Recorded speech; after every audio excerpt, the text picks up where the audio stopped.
সব জল্পনা কল্পনা আর শঙ্কাকে পেছনে ফেলে শান্তিপূর্ণ এবং উৎসব মুখর পরিবেশে চলছে নারায়ণগঞ্জ সিটি কর্পোরেশন নির্বাচনের ভোট গ্রহণ। শেষ পর্যন্ত সুষ্ঠু ভোট হলে ফলাফল মেনে নেয়ার ঘোষণা দিয়েছেন প্রধান দুই প্রতিদ্বন্দ্বী আওয়ামী লীগ এবং বিএনপির মেয়র প্রার্থী। রিপোর্টে আরও জানাচ্ছেন মাকসুদুল হাসান।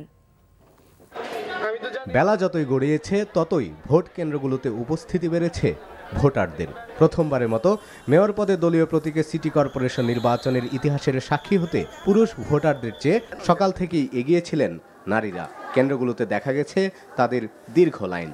আমি আধা ঘন্টা হয়ে আসছি, খুব সুস্থভাবে ভোট দিয়েছি। ফার্স্ট ভোট দিয়ে তো অনেকই ভালো লাগছে, অনেক ভালোভাবে আমার পছন্দের প্রার্থীকে আমি ভোট দিতে পারছি। যে পরিবেশ সুন্দর, এজন্য আমরা যা ঝামেলা কম, এজন্য আমরা ভোট দিতে আসলাম।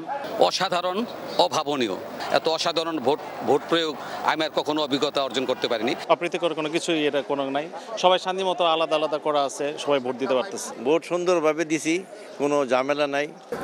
শান্তিপূর্ণ এই ভোটের মধ্যে সিদ্ধিরগঞ্জের সফুরা খাতুন উচ্চ বিদ্যালয় থেকে জাল ভোট দিতে এসে আইন শৃঙ্খলা রক্ষাকারী বাহিনীর হাতে কয়েকজন আটক হওয়া ছাড়া কোথাও ভোট উৎসবে ছেদ পড়ার খবর পাওয়া যায়নি। যাদেরকে নির্বাচিত করার জন্য এই নির্বাচন আর ভোটারদের সরব উপস্থিতি, সেই প্রার্থীদের মধ্যে প্রধান দুই প্রতিদ্বন্দ্বী মেয়র প্রার্থী সকাল 10টার মধ্যেই নিজ নিজ কেন্দ্রে দিয়েছেন নিজের ভোট। নির্বাচনে 7 জন মেয়র প্রার্থী প্রতিদ্বন্দ্বিতা করলেও সবার আগ্রহের কেন্দ্রবিন্দু নৌকা এবং ধানের শীষের প্রার্থী।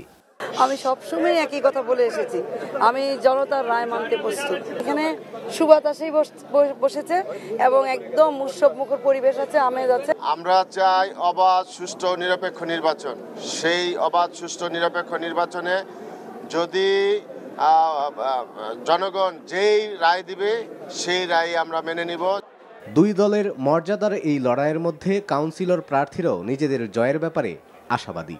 আর তাদের পর্যবেক্ষণ ও প্রত্যাশা এভাবেই যেন কাটে ভোট গ্রহণের বাকিটা সময়। আইন শৃঙ্খলা বাহিনীর লোকজন বেশ তৎপর, তারা সবসময় ঘোরার মধ্যেই আছে। সেদিক থেকে বলা যায় যে এখনো ভালো।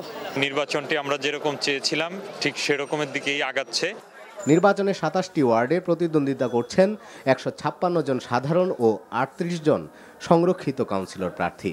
আর এই প্রার্থীদের মধ্য থেকে পছন্দের প্রার্থী নির্বাচন করবেন নগরীর 4.25 lakh voter. Maksudul Hasan, NTV news desk.